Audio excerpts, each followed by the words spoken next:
What I'm going to do is share with you the value of not being average, different areas where you can be less than close to average. Obviously, you're all above average in many areas, or again, you wouldn't be here in the room. But I think sometimes the more we focus on like what's working for us in life and apply it to other parts of our life or a new joint venture or a new platform you're building, then the more success you can possibly have.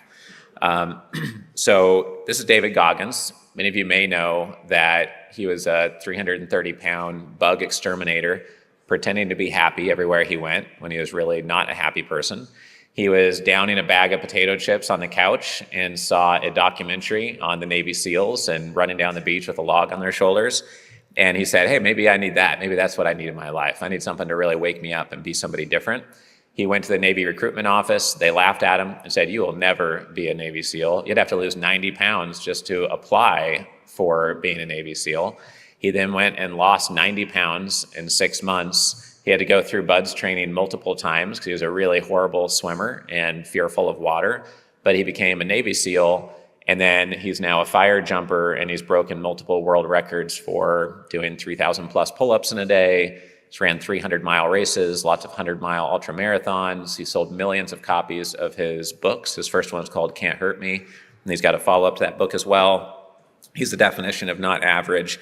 And I'm going to explain many different ways where we can kind of apply this concept. But average just means, at best, if you're really good at being average, you get lost in the crowd and nobody pays any attention. No one answers your emails. No one returns your voicemails. Nobody wants this. Nobody wants average returns if you're an investor. Nobody wants an average amount of capital being raised if you're raising capital. Average is boring. There might be one of you, snoozing right now. I don't see one up front at least. But I'm going to try to make this presentation not boring. That's my goal. Hope that none of you find it that way. One of my family members did a 10-hour workout at Orange Theory, and I recorded a video after seeing the response that he got, and that's what led to me creating this presentation, because it was the most popular video we created this year.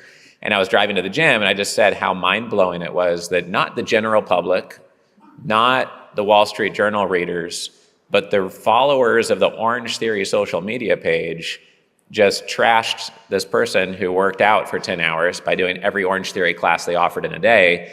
All negative comments, like 50 comments, not exaggerating. They're saying, why would they let him do that? What a liability. Why would a trainer let them do that? That trainer should be fired. They're going to get sued. Someone's going to see that, do 10 workouts, and have a stroke and die. That's going to kill someone. And really, I think it's going to kill someone if you don't work out 10 hours a day once a year. Maybe Orange Theory should require every member works out 10 hours a day once per quarter. Right? I mean, that'd be kind of cool. So I had the opposite reaction. It's just interesting that in our society in general, even filtered down to people that follow a athletic membership club, trash people who go above and beyond and work hard. I thought that was really interesting. I'm going to talk about that a bit. The average person, dies at around 77. The average net worth in America, I looked up, $745,000. Credit card debt of about $8,000. If you're a dentist or a doctor, average dental revenue is $640,000 for a practice. The average American male is not just a little bit overweight. They're very, very close on average to being obese with a BMI of 29.1 on average in America. So average is not winning. It's not freedom. It's not success. It's not what any of us want, right? Your spouse doesn't want it. Your kids don't want it. And if you want to be a symbol of success around you, the message you send probably shouldn't be sacrifice everything in your life, have no social life, have no health, and just work yourself to death because all that matters is money, right? It's probably not the image of success you want for yourself or the example you want to send to others around you. So this was the car I bought in college, as I mentioned earlier. I was driving back and forth a lot between Portland to work at a technology startup, helping them raise angel investor capital. So I'd just go to school Tuesday, Wednesday, Thursday, and I was off Friday, Saturday, Sunday, Monday. So I'd be driving back and forth a lot on the highway. I didn't know the inside of my tires were kind of bald, so when it was raining and there was big ruts on the highway, I was going 65 miles per hour, spun around 3 times and crashed into a guardrail. I didn't die, obviously, but I could have. And that kind of woke me up to getting things done faster. Before that, I'd looked around and be like, what am I doing in Corvallis, Oregon, where there's nothing but cows and fraternities going to school? What am I doing with my life? Like, come on. That's when I started taking 23 credits a term. I had to get signatures from the dean of the business school and the administration office at Oregon State University. And that's how I got out of school a year early. It kind of woke me up. Then in Singapore, I was at the Sands Marina Resort. If you've watched the F1 race in Singapore or been there, you can't really miss this iconic building. It's got the tallest infinity pool in the world, as you can see right here. And I remember looking out at the buildings and thinking, like, who built like that building over there, this big blue shiny modern building? That's huge. I mean, whoever did that has done way more than I have so far in my life.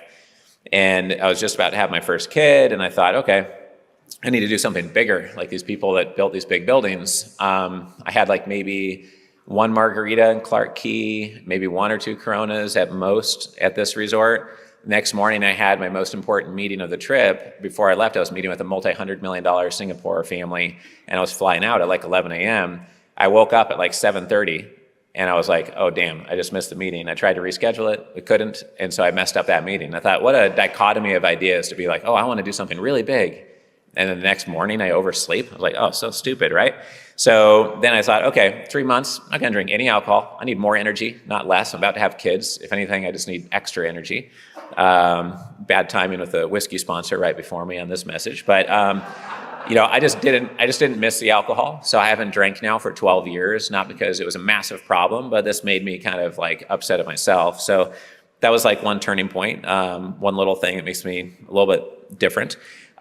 This is a picture from Nepal. I went with one of my investors who sold their dental practice. I went with my brother Charlie, who's the more high energy version of myself you just saw on stage earlier, introducing Michael. And we went here, and with my wife as well, and we went here to Nepal and did Everest Base Camp. It's a 10-day trek. We had an awesome time. It's probably one of the best trips of my life, and not super expensive. I would encourage everyone in here to go and do it. We saw people of all ages, all physical shapes doing it. It was just a great time. There's a few pictures from that trip. We bought some fox fur hats. It gets pretty cold at 19,000 feet, so created our own little kind of wolf pack of our own up there. This is us there at high altitude, trying to keep warm. And everything was going great. We had like trained for this decently well, and so we were healthy the whole way until had some bad soup that led to some sickness. But I didn't get sick till I got to base camp. I went to Khumbu Ice Fall. This was us. Just about at 17,500, 18,000 feet, started snowing on us when we were going up there. I actually arrived in Everest Base Camp on my birthday, which is cool. A bunch of strangers, saying happy birthday to me. My brother brought some candles to hold by the base camp rock there. It was an awesome experience.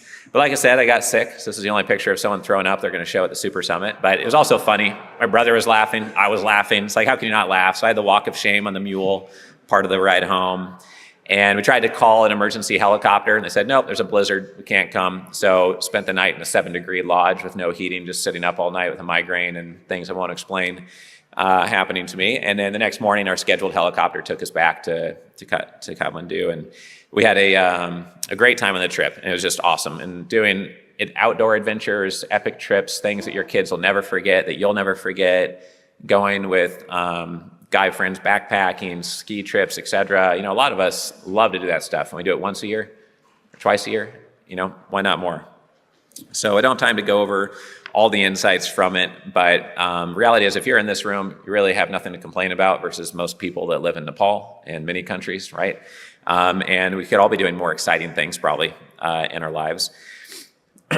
So I showed the example of Michael Jordan when we talked about billionaires, but he went to practice at 5 a.m. the day after winning a championship. And one of the rookies on the team showed up at 7 a.m. And the rookie said, what are you doing, Michael? You're the champion. You're the MVP. We just won the championship. What are you doing here, practicing at 7 a.m.? And Michael said, better question is, where were you 2 hours ago?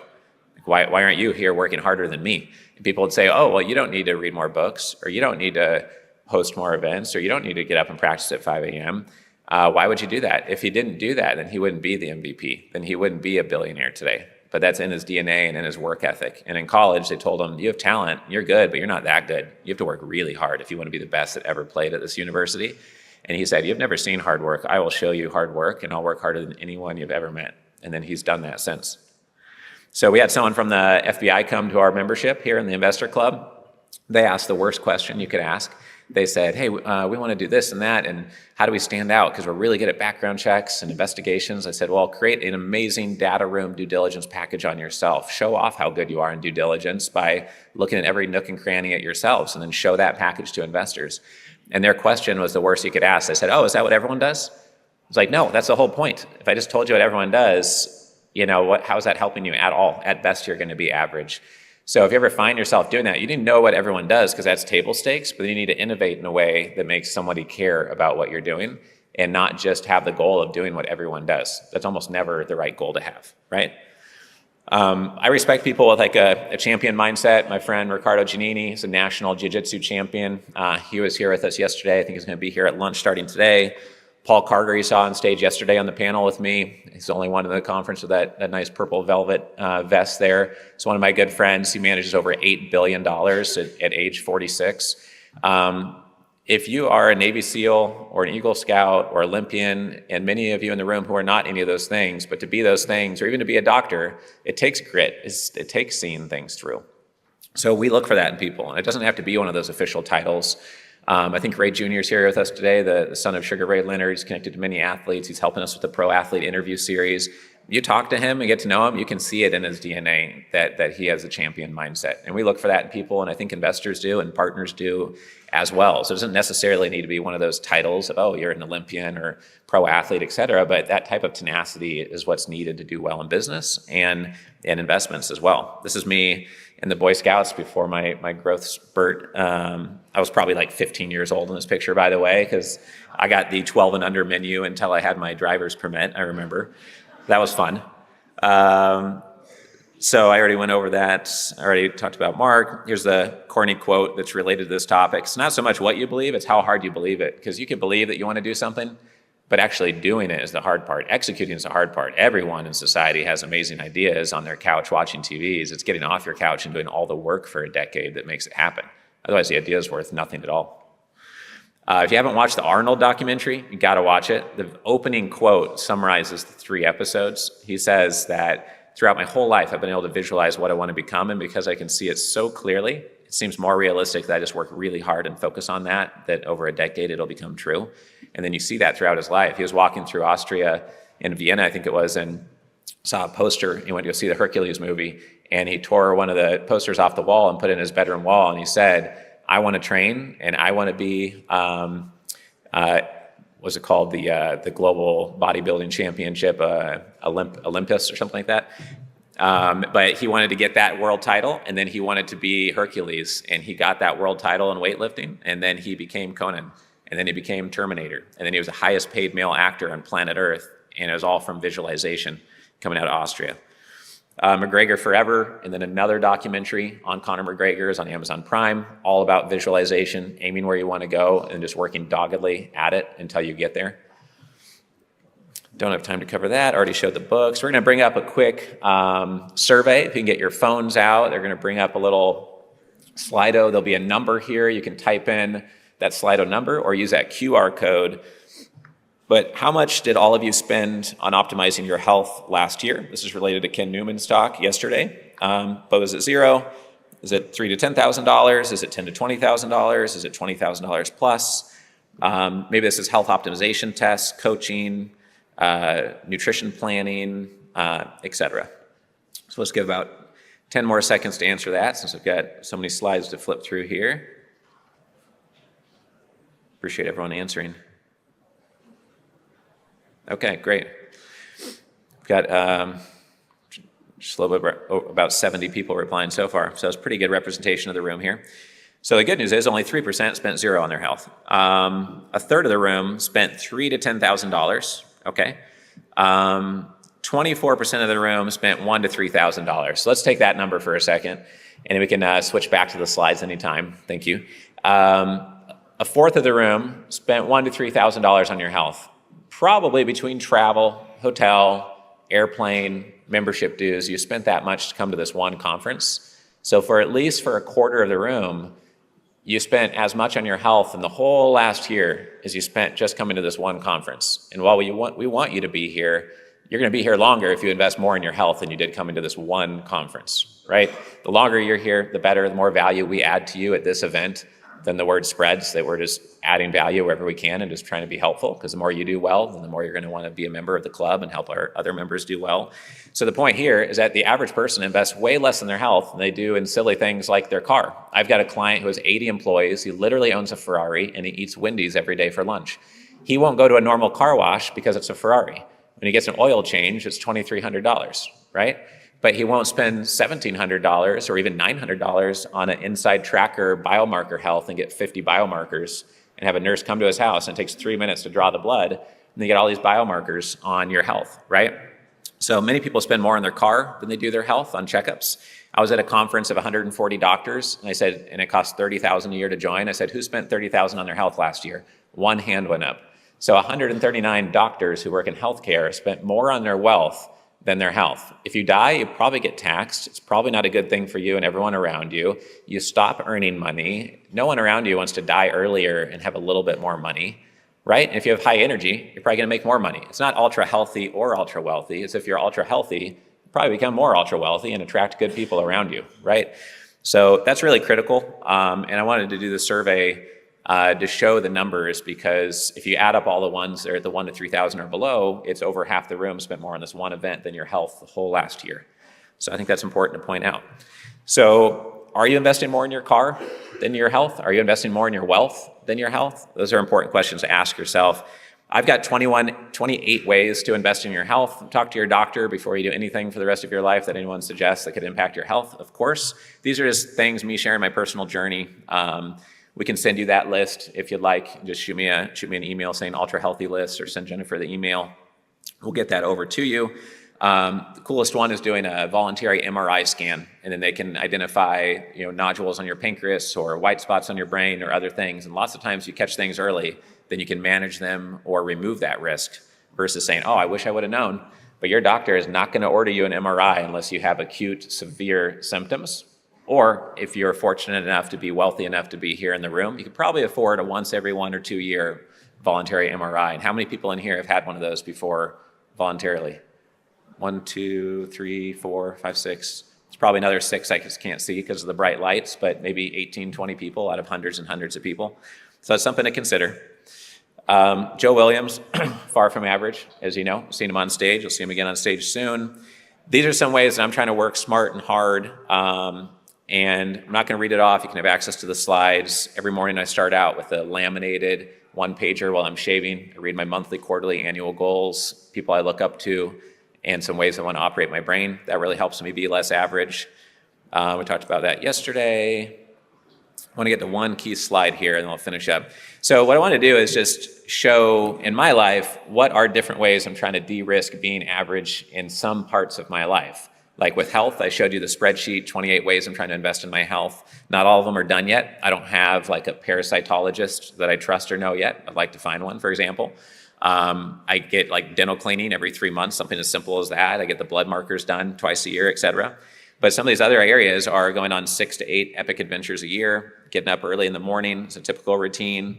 Every summer I travel for about 60 days with my whole family.